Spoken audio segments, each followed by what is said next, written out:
जैसा कि आज का विषय था कि प्रेम क्या है और क्या प्रेम व्यक्तित्व को निखारता है। तो सबसे पहले प्रेम क्या है, इसे इसे कई लोगों ने समझा है, कई लोगों ने जाना है, कई लोगों ने इसे परिभाषित करने का प्रयास किया। लेकिन चूंकि इतना विस्तृत और इतना जटिल, प्रेम एक ऐसा शब्द है जो सबसे ज्यादा जटिल भी है और सबसे ज्यादा सुलझा हुआ भी है, इसलिए अमूमन सभी लोग इसे परिभाषित करने में नाकामयाब रहे। और मुझे नहीं पता पिछले विद्वानों ने, पिछले टिप्पणीकारों ने, पिछले जितने भी लोग थे उन्होंने कैसे इसे परिभाषित किया, लेकिन मैं अपने व्यक्तिगत अनुभवों से कहना चाहूंगा। तो मैं तो यही कहूंगा कि प्रेम जब I plus I equal to B हो जाए वही प्रेम है। जब एक मैं और दूसरा मैं जुड़कर हम हो जाए और हम की भावना आ जाए वही प्रेम है। जहां पर उसके दुख में आप दुखी होने लगे, उसके सुख में आप सुखी होने लगे, उसकी चिंताओं से आप चिंतित होने लगे, वही प्रेम है। तो प्रेम काफी विस्तृत है और हमें लगता है जब हम की भावना आ जाए, आप लोग एक दूसरे का एक सामंजस्य स्थापित हो जाए, ऐसा तारतम्य स्थापित हो जाए कि उसकी बातें आपको प्रभावित करने लगे, आपकी बातें उन्हें प्रभावित करने लगे, एक दूसरे को प्रभावित करने की जो एक भावना आ जाए और हम की भावना आ जाए, वही प्रेम है। अब दूसरा इसका पक्ष कि क्या प्रेम व्यक्तित्व को निखारता है, तो मुझे लगता है कि हाँ, प्रेम व्यक्तित्व को निखारता है। और कैसे निखारता है ये हम मतलब ऐसे जान सकते हैं कि सबसे पहले तो प्रेम शब्द को ही देखें। प्रेम शब्द है विलोम नफरत का, मतलब जहां नफरत नहीं है वहां प्रेम है, और जहां प्रेम है वहां नफरत नहीं है। इसका मतलब कि जहां पर किसी प्रेमी के अंदर प्रेम है उसके पास नफरत नहीं है। और ये आज के युग में कितना ज्यादा महत्वपूर्ण है कि किसी के अंदर नफरत ना है। तो ये पहली उपलब्धि, तो पहला निखार तो यही हुआ कि जो प्रेमी होता है उसके पास नफरत नहीं रहती। दूसरा अगर पक्ष देखा जाए तो जब प्रेमी कोई बनता है, जब किसी के अंदर प्रेम आता है तो वो झुकना सीखता है, झुकना सीखता है और वो सॉरी बोलना सीखता है, वो अपने अहम भाव का त्याग करता है, वो अपने एटीट्यूड को, वो अपने ईगो को दरनिकार करता है और वो इतना विनम्र बनता है, वो उदार बनता है। दूसरा क्या होता है कि जब भी कोई प्रेमी होता है, जब किसी के अंदर प्रेम होता है, वो उसके अंदर बिल्कुल पहली बात तो अहम भाव नहीं रहता है, वो हिंसात्मक और ये जितनी भी हिंसात्मक चीजें हैं उनसे दूर रहता है, काफी अहिंसात्मक बन जाता है, शांत स्वभाव का बन जाता है, जो कि हमें लगता है कि आज के युग में काफी ज्यादा प्रासंगिक है। और प्रेम आपको संघर्षशील बनाता है, प्रेम आपको लक्ष्य को पाने के लिए प्रेरित करता है। और प्रेम ही वो चीज है जो तुलसी मतलब प्रेम ही वो है जिसने तुलसीदास को रामचरितमानस लिखने के लिए प्रेरित किया। तुलसी ने, आपने सुना होगा। आज प्रेम की ही देन है कि किसी शाहजहां ने अपनी मुमताज महल के लिए ताजमहल बनाया था।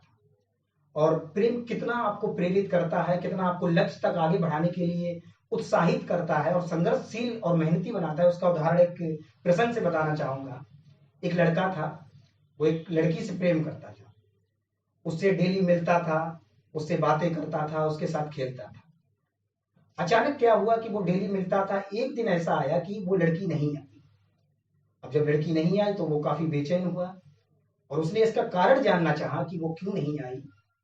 तो उसे पता चला कि उस लड़की की डेथ हो गई, वो लड़की मर चुकी थी। अब उसने जानना चाहा कि क्यों मर चुकी थी, कैसे मरी है। तो उसे पता चला कि उसे एक बीमारी थी जिसका कोई इलाज नहीं, जो लाइलाज है, और वो बीमारी थी डायबिटीज। फिर उस लड़के ने, उस प्रेमी ने, जिस बीमारी से उसकी प्रेमिका खत्म हो चुकी थी, उस बीमारी का समाधान खोजने की कोशिश की। और भविष्य में आकर वही लड़का बेंटिंग बना और उसने इंसुलिन की खोज की। आज लाखों लोग डायबिटीज से बच रहे हैं, डायबिटीज को हरा रहे हैं। तो उसके पीछे यही कारण है कि किसी बेंटिंग ने किसी प्रेमिका से प्यार किया। ये प्रेम की ताकत है। ये प्रेम की ताकत है कि महाराणा प्रताप ने अपनी मातृभूमि से प्यार किया था, इसलिए उन्होंने मुगलों के खिलाफ वो डटे रहे अंतिम क्षण तक। ये महात्मा गांधी जी का प्रेम है अपने देश के प्रति, अपने देशवासियों के प्रति। प्रेम एक विस्तृत व्याख्या, प्रेम ऐसा ही नहीं कि एक नर और नारी के ही बीच हो, प्रेम किसी से भी हो सकता है। प्रेम एक विस्तृत व्याख्या वाला है। तो वो बापू जी ही थे जो बिल्कुल दुबले पतले थे और उनके अंदर इतनी शक्ति थी, उनके अंदर इतना प्रेम था कि उन्होंने अंग्रेजों से लोहा लिया। उसके बाद अगर देखा जाए, आज गरीब का बच्चा भी अगर गरीब का बच्चा जो बाहर सोते हैं, बाहर सड़कों पर सोते हैं, उनके अंदर भी एक ऊर्जा होती है, वो सिर्फ प्रेम की होती है। उन्हें पता है कि अगर आज हम भूखे पेट भी सोएंगे तो हमारी माँ प्रेम से हमारे ऊपर हाथ सहलाएगी। ये प्रेम है। तो प्रेम व्यक्तित्व को निखारता है, प्रेम व्यक्तित्व को संवारता है, प्रेम व्यक्ति को बेहतर से बेहतरीन बनाता है। अब अगर इसके और आगे बढ़े हम कि क्या प्रेम व्यक्तित्व को ही निखारता है या फिर इसका कोई सामाजिक योगदान भी है। हालांकि अभी तक इसके बारे में नकारात्मक बातें काफी कही गई हैं। पूरा मोटिवेशन क्या है, काफी नकारात्मक बातें कही गई है कि प्रेम ऐसा है, प्रेम वैसा है। तो मुझे नहीं लगता कि वो, जब भी कोई कहता है कि प्रेम इतना बुरा है, वो इतना बुरा है, तो कहीं ना कहीं वो उन व्यक्तित्वों को खामियां बताता है कि इस अमुक व्यक्ति ने प्रेम किया है, उसका प्रेम ऐसा रहा। प्रेम खुद में खराब नहीं है, प्रेम काफी अच्छा है। हाँ, अब जो दूसरा पक्ष है कि एक हम लोग मतलब सिमट कर रह गए हैं कि प्रेम सिर्फ व्यक्तित्व को ही निखारता है, लेकिन हमें लगता है कि प्रेम सिर्फ व्यक्तित्व को ही नहीं, प्रेम पूरे समाज को निखारता है। वो ऐसे निखारता है, वो ऐसे बनाता है। आज जितनी भी समस्याएं आप देखिए, जितनी भी, उनके अगर उनका समाधान चाहिए हो तो प्रेम करिए। अगर आपको लगता है कि दहेज प्रथा बहुत बड़ी समस्या है तो आप प्रेम करिए, प्रेम प्रसंग चलेगा, आपका प्रेम विवाह होगा, प्रेम विवाह होगा, दहेज प्रथा अपने आप समाप्त हो जाएगी। आज महिलाओं को, पत्नियों को काफी मारा जाता है, पीटा जाता है, घरेलू हिंसा उनके साथ होती है, उसके पीछे भी अगर समाधान है तो प्रेम है। अगर प्रेम विवाह होगा, प्रेम प्रसंग होगा, दोनों के बीच आत्मीयता होगी तो लड़ाई झगड़े और इस तरह की चीजें घटेंगी। दूसरा, जातिवाद, संप्रदायवाद कितनी बड़ी समस्या है। जैसा कि रामन और लोहिया जी ने कहा था कि अगर जातिवाद को मिटाना है, उसका समूल्य नष्ट करना है, तो रोटी बेटी का संबंध होना चाहिए। बेटी का संबंध कैसे होगा?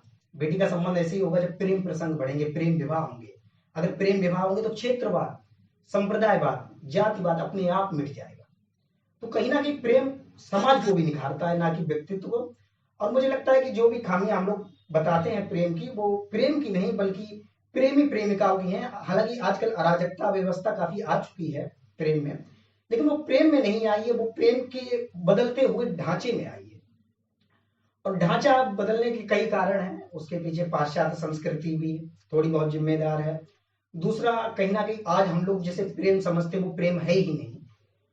असली प्रेम जो होता है वो आपको निखारता है, आपको आगे बढ़ाता है, आपको बेहतर से बेहतरीन बनाता है। कुछ लोग ये कहते हैं कि अरे प्रेम अगर करोगे, प्रेमिका नहीं मिल पाई तो क्या हुआ। असल में प्रेम करना, प्रेम पाना उपलब्धि नहीं होता, प्रेम करना ही उपलब्धि होता है, क्योंकि प्रेम करने से ही आपके हृदय में प्रेम आ जाता है। तो मुझे लगता है कि प्रेम खुद में ही एक साध्य है। प्रेमी मिले ना मिले, प्रेमिका मिले ना मिले, आप विवेकशील बनेंगे, आप संयमी बनेंगे, आप धैर्यवान बनेंगे, आपके अंदर शांति आएगी, आपके अंदर अहिंसा आएगा।